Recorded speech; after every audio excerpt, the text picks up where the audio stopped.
Do you lean towards immediate rematch? Probably. Assalamualaikum semuanya, selamat datang di channel Obrolan Fighter. Kali ini kita akan ngebahas tentang mengapa Alex Pereira bisa kalah dari seorang Magomed Ankalaev. Kita tahu bahwa Alex Pereira itu adalah fighter yang sangat teknikal dan punya power yang sangat brutal. Ditambah lagi dengan fundamental yang sangat kuat, ditambah lagi dengan pengalaman yang begitu banyak. Apalagi disertai dengan mental juara yang sudah bertubi-tubi datang, di mana sabuk juara sudah banyak dikoleksi oleh Alex Pereira.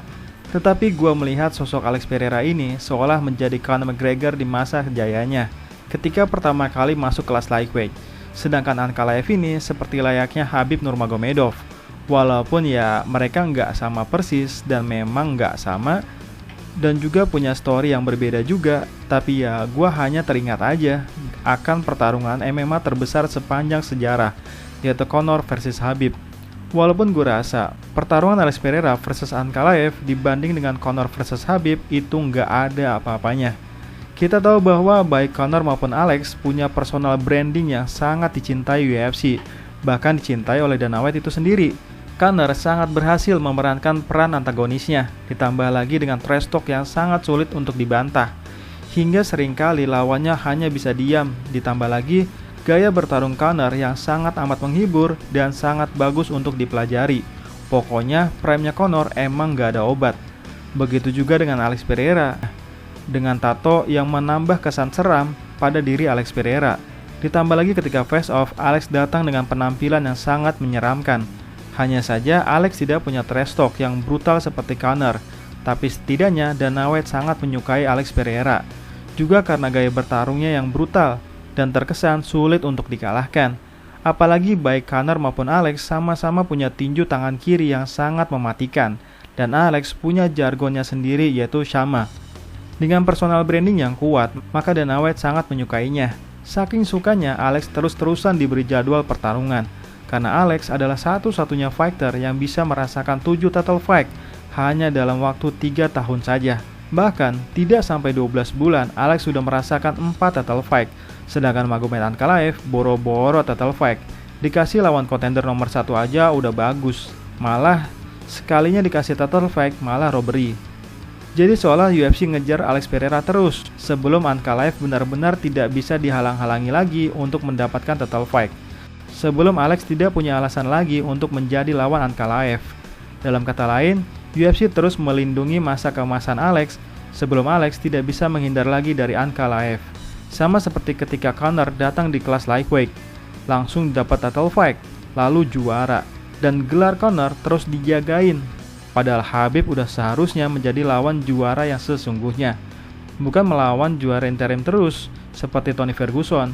Padahal baik Khabib maupun Ankalaev adalah orang lama di kelasnya, tapi justru Alex dan Conor yang langsung dapat title fight, melawan juara yang sesungguhnya, hingga akhirnya Conor tidak bisa menghindar lagi dari Khabib Nurmagomedov dan Alex tidak bisa lagi menghindar dari Ankalaev. Tapi Dana White menjadi sangat menyukai Khabib setelah Khabib mengalahkan Conor, dan mulai terbangunlah personal branding yang kuat pada sosok Khabib Nurmagomedov. Saking cintanya Dana White dengan Khabib, Dana White sampai tawarkan bayaran sebesar apapun supaya Khabib kembali lagi. Namun sayangnya hal itu belum terjadi pada diri Ankalaev setelah Ankalaev juara.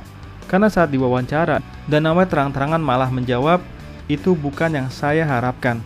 Saya mengharapkan lebih banyak tembakan. Saya mengharapkan lebih banyak pertukaran serangan. Saya pikir Ankalaev memenangkan pertarungan. Saya tidak terkejut saat mendengar keputusan itu." Dan Dana White berharap langsung ada rematch. Maka Ankalaev menanggapi itu dengan berkata, "Saya tidak pernah memilih lawan, jadi saya sangat senang dan siap untuk pertandingan ulang. Kapanpun UFC menawarkannya kepada kami akan melihat tanggalnya, dan kami akan dengan senang hati menerimanya." Tapi biar bagaimanapun Ankalaev mampu mengalahkan Alex Pereira. Lantas, apa yang menyebabkan kekalahan Alex Pereira? Menurut gua ada 5 faktor yang menyebabkan Alex kalah.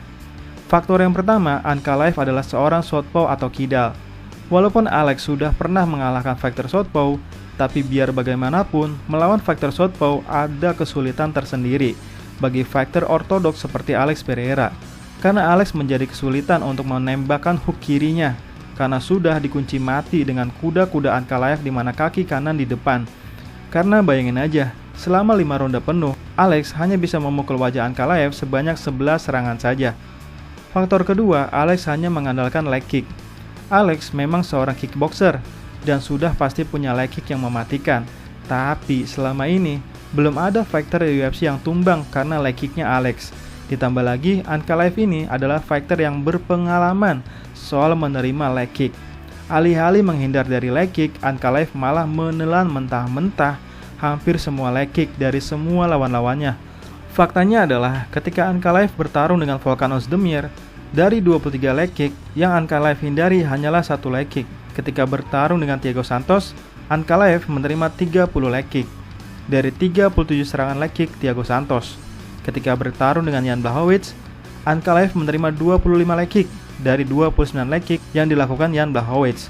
Dan ketika bertarung dengan Alexander Rakic, Ankalaev menerima 34 leg kick dari 40 leg kick yang dilakukan Alexander Rakic. Artinya, dalam 4 pertarungan tadi, Ankalaev telah menerima 111 leg kick hanya dalam 4 pertarungan saja. Artinya, leg kick apapun gak bakal mempan bagi Ankalaev. Jadi entah mengapa Alex masih melakukan leg kick kepada Ankalaev. Ya, salah satu alasannya adalah Alex sudah kehabisan cara untuk menyerang wajah Ankalaev, sehingga yang bisa Alex serang hanyalah body dan kaki. Faktor ketiga, Ankalaev tidak bisa di-pressure. Selama ini yang bikin Alex selalu menang adalah Alex selalu berhasil menekan lawannya. Tapi kali ini, lawannya tidak bisa di-pressure Alex, sehingga Alex kekurangan ruang untuk mengandalkan footwork-nya. Yang mana fungsi Alex menekan lawannya adalah justru supaya lawannya kekurangan ruang, supaya kesulitan ketika adu striking, tapi justru Alex yang kekurangan ruang. Nah, karena sadar kekurangan ruang, maka Alex terus berlari ke kiri maupun ke kanan, di mana Ankalaev berkata, "Saya terus bergerak maju, saya terus menekannya, dan dia terus menjauh dari saya. Selama 20 menit, dia terus berlari. Dengar, saya senang jika dia mau bertanding ulang, tetapi mungkin di pertandingan ulang, dia bisa bertarung secara nyata, tidak hanya melarikan diri sepanjang waktu." Faktor keempat, Alex tidak menggunakan grapplingnya. Menyadari tidak bisa banyak adu striking dengan Ankalaev, seharusnya Alex mengandalkan grapplingnya. Ia tidak perlu harus takedown, lalu melakukan submission attempt. Cukup mengontrol Ankalaev, maka Alex akan mendapatkan banyak poin di situ. Tapi justru Ankalaev yang lebih dulu mengambil cara itu. Padahal kita tahu grappling Ankalaev nggak bagus-bagus amat. Karena memang Ankalaev bukan muridnya almarhum Abdulmanap Nurmagomedov. Dan faktanya adalah Ankalaev tidak pernah menang via submisi selama karirnya. Faktor kelima, Ankalaev memang sangat bagus strikingnya. Walaupun Ankalaev adalah orang Dagestan, tapi Ankalaev bukanlah seorang pegulat, melainkan seorang striker. Karena dari 21 kemenangannya, 10 diantaranya adalah KO. Ankalaev tidak hanya teknikal, tapi juga sangat cepat dan tenang, dan juga punya power yang mematikan. Tapi sebagai sesama seorang Dagestan, dan walaupun dari guru yang berbeda, Khabib dan Islam sama-sama ngucapin selamat kepada Ankalaev. Di mana Khabib berkata, "Selamat saudara Ankalaev, Anda membuat sejarah. Itu adalah penampilan yang luar biasa melawan lawan yang sangat tangguh." Dan Islam Makhachev pun berkata, "Sabuk lainnya diraih oleh Dagestan, Rusia. Selamat saudara Ankalaev, performa yang luar biasa." Maka itu artinya Ankalaev kembali menaikkan nama besar Dagestan dan meyakinkan orang-orang bahwa era kejayaan Dagestan terus berlanjut. Nah, itulah obrolan kita hari ini. Menurut teman-teman, apa penyebab kekalahan Alex? Silahkan tulis di kolom komentar ya. Sekian dan terima kasih.